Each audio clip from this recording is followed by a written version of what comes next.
Hello, hi, I'm Petra Fried, and welcome to Petra Fried Tries, where I, Petra Fried, try the recipes of my very favorite celebrity chefs. If this bimbo idiot can put together these recipes, so can you. Ooh, it's hot already. Ooh, she's warm. Autumn is in the air. Leaves falling from the trees. The colors changing from green to orange. And my favorite, big simmering pots of delicious soup. Yum, yum, yum, yum, yum. And so today, we will be looking toward our mother and savior, Julia Child, the pinnacle sturdy lady, and trying French onion soup. Yay! Gas all night! Shall we? Let's get started. So I've just preheated the oven to 325, and the next thing we're gonna do is get going on these onions. Ooh, don't want my makeup to run. The perfect solution. Ooh, glad I didn't glue that lace down. Okay, so the first thing I'm gonna do is prepare my onions. I have about 6 onions here. I think I need about 5 of them for the onion soup itself. So I'm gonna nip the top off. Dip. And I'm gonna peel them and prepare them for slicing.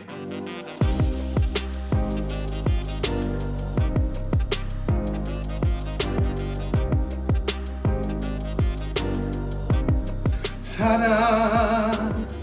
Look how fast and efficient I am. Wow. Okay, so the next thing I have to do to prepare these onions is to slice them. As much as I love yielding a knife, I'm going to use a mandolin because that will make this so much faster and the onions will be cut more consistently, and I can get them really fine and so they caramelize so beautifully and evenly. Ah, the mandolin. Many a fingertips have been lost at its blade.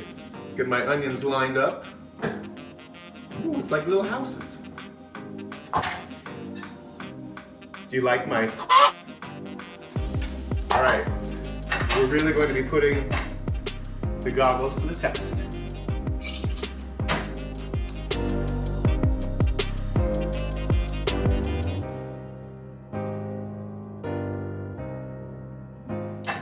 There's a lot of onions, girl.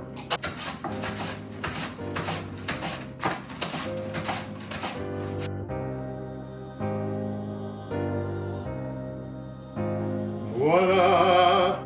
This calls for a moment. Oh.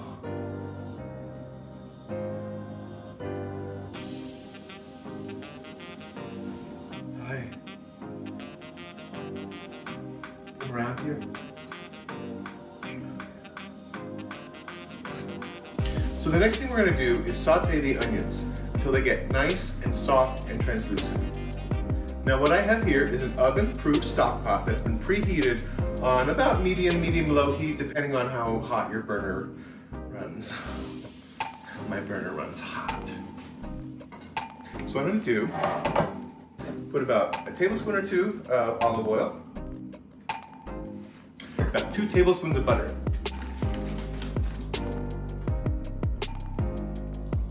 let that melt.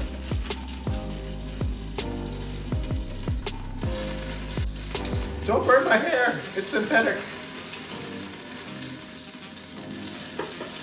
Okay, while that sizzles in, I'm just gonna put the onions directly in the pot. It looks like a lot, but it's gonna cook way down.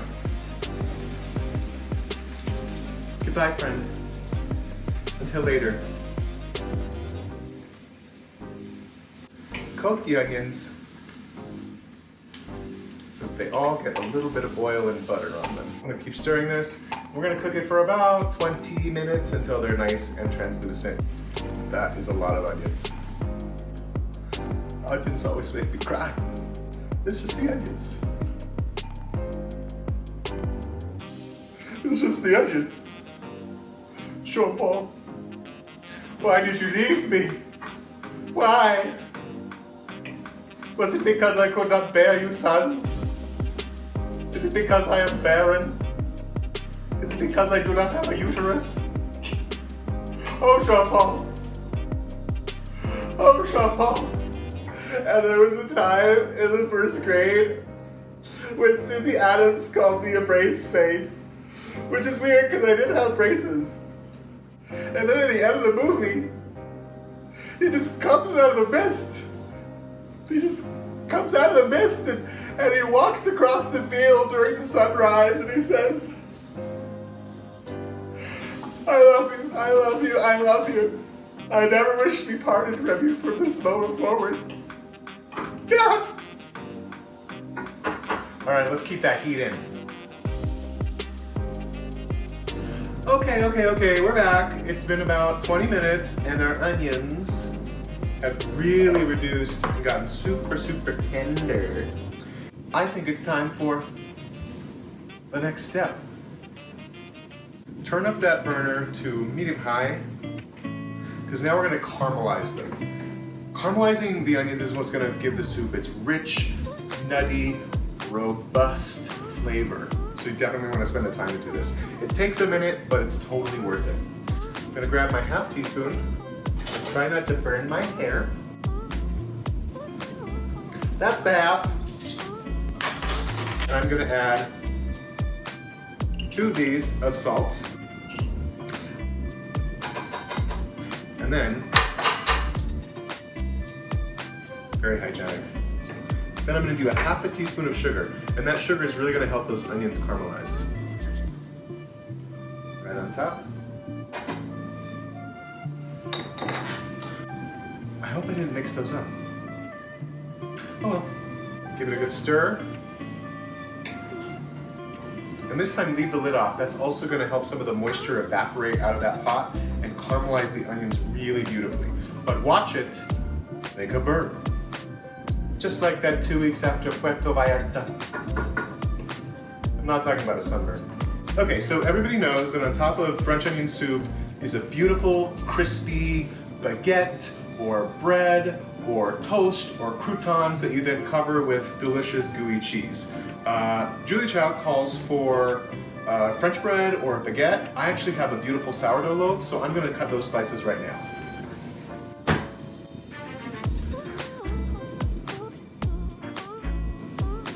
Come on, you.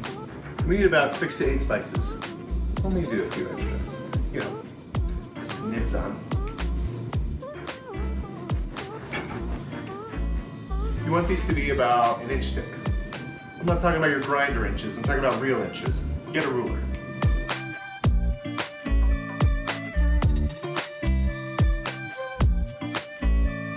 Beautiful. We have little nubs to snack on. Let's just move this to the side until we're ready for the next step and stir these onions.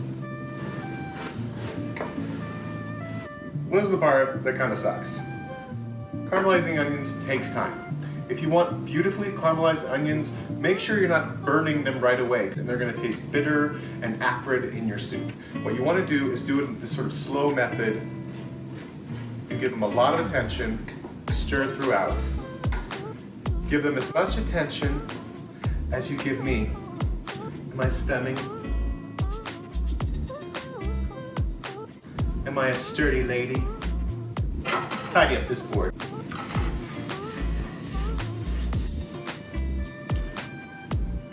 Don't you dare judge my hairy arms. I am a proud Italian woman.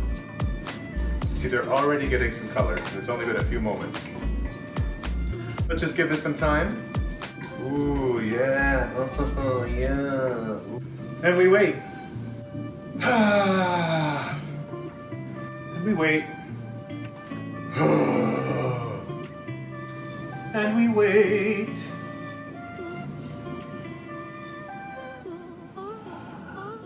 Cauldron, bubble, boil and trouble. You know, there's nothing like a big piece of wood.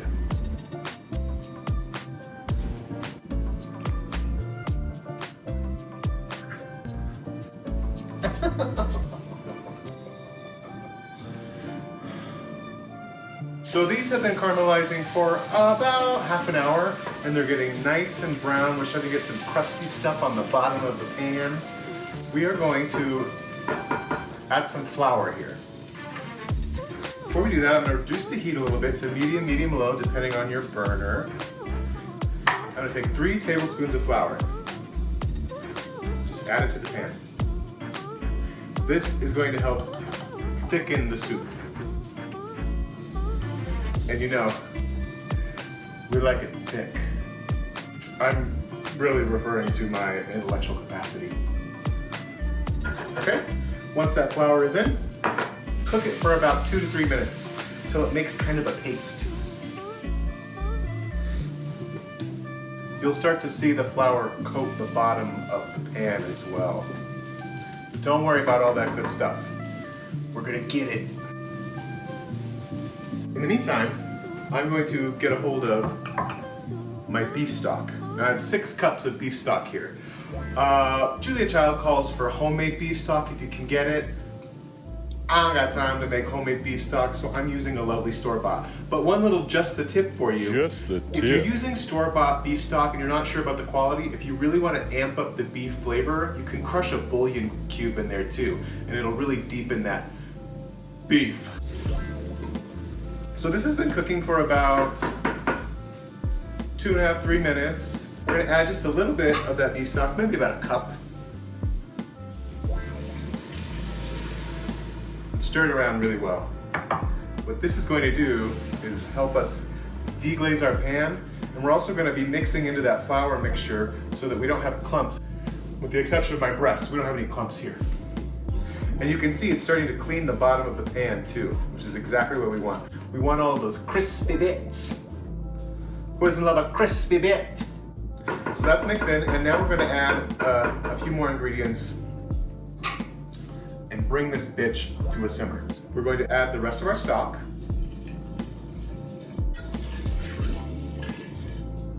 We're going to add 1 cup of red wine.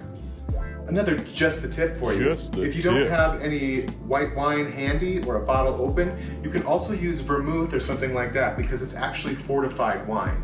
And it works just as well. It'll give you the same lovely flavor. Sometimes I think even a little better. So I'm using some vermouth. Got a cup. We're just testing it. Pour that right in. This is rubbed sage. I always prefer rubbed too. Half teaspoon. And last but not least, 1 beautiful bay leaf. Hello, I'm a bay leaf. Okay, stir that up. And now this is going to come to a simmer, so I'm going to put the lid on just to keep the heat in. And in the meantime, I am going to prepare our bread for the oven. Okay, I have 2 1/4 sheet pans here. You can also use a half sheet pan. You can use a non-stick pan. I don't care. Do whatever you want. It's your kitchen, not mine. And spread them out. I'm going to do 8. And I'm going to eat these nubs later. So what you're going to do is take some olive oil and just drizzle it right on top. And we're going to put these into our 325-degree oven for 15 minutes, and then after the 15 minutes, flip them and do the other side so they're nice and crispy on both sides. They're going to soak up that soup so beautifully. Be right back.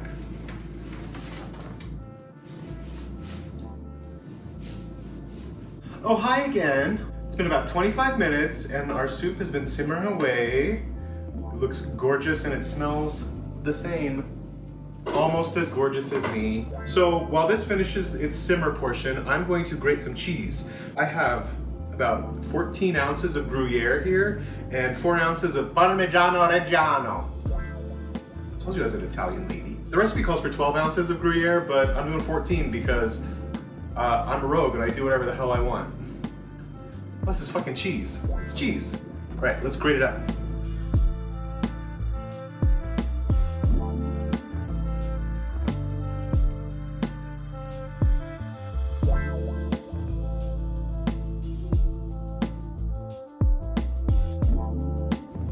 Easy Gruyere. Oui, oui, oui. All right, that's the Gruyere. We have some knobs here. I'm gonna nibble on those later. Love nibbling on a knob. Ooh. Oh. Okay, this is a sinful amount of cheese, and I wouldn't have it any other way. Okay, and then a little bit of Parmigiano Reggiano.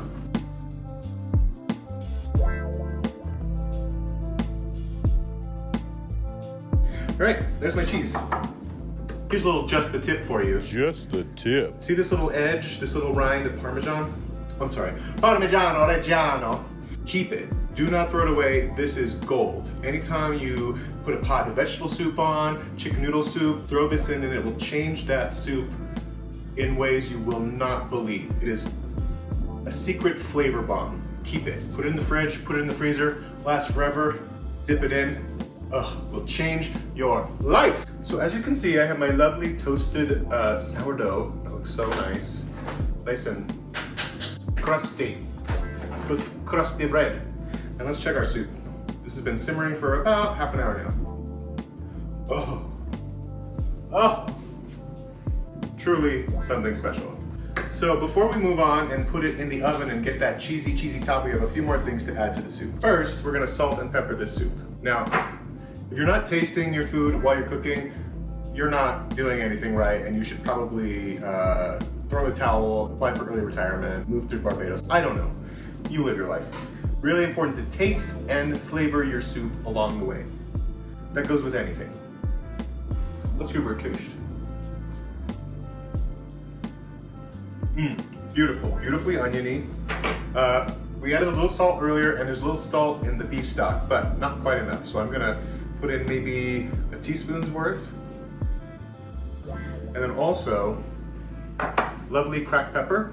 I just throw this in a magic bullet or a blender at home, get those whole peppercorns. It's game changing. Do about a half teaspoon. Oh, it's so good. Oh, so good.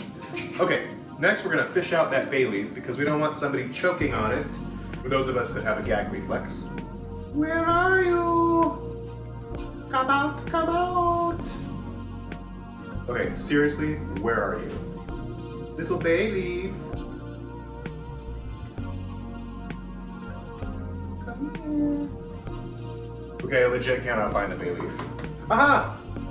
Hey dirt! I have an onion here, and we're gonna grate half of this fresh onion into the soup. I'm gonna use the same box grater I used for the cheese. There's just a little cheese in there. Nothing wrong with that. If I had a nickel, you could also do this on a cutting board and it would be much easier, but I'm a Cancer rising. I'm used to abuse. So I'm gonna take a little bit of this cheese and put it right in the soup. And last but not least, we're gonna do a few tablespoons of cognac. You can leave this out if you want, but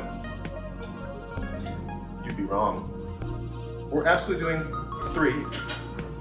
And chef's treat. Cheers. I earned it. Let's assemble this soup. And the idea here is you want to get a layer of the crusty bread, and then you want to get it topped with this lovely cheese. Just place them right on top. Don't worry, they will not sink unless they hate you.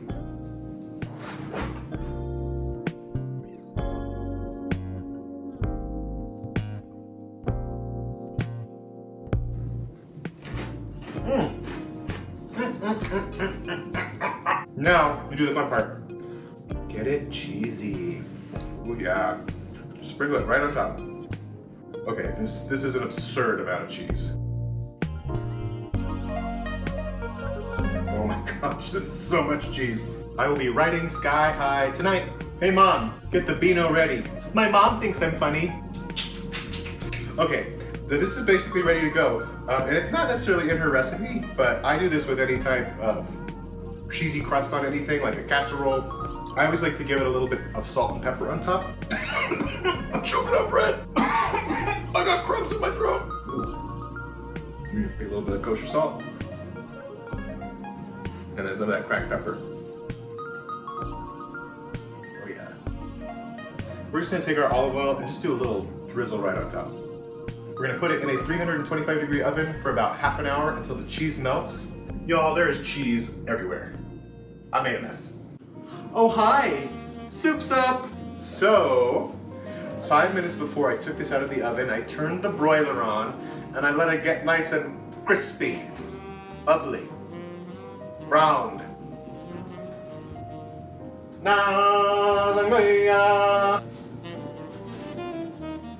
Shall we taste? Oh my God. All right, you move over here. I'm the star. I'm the star. Oh, it's hot. My motherfucker's hot. Oh my God. Oh my God. What are you jealous?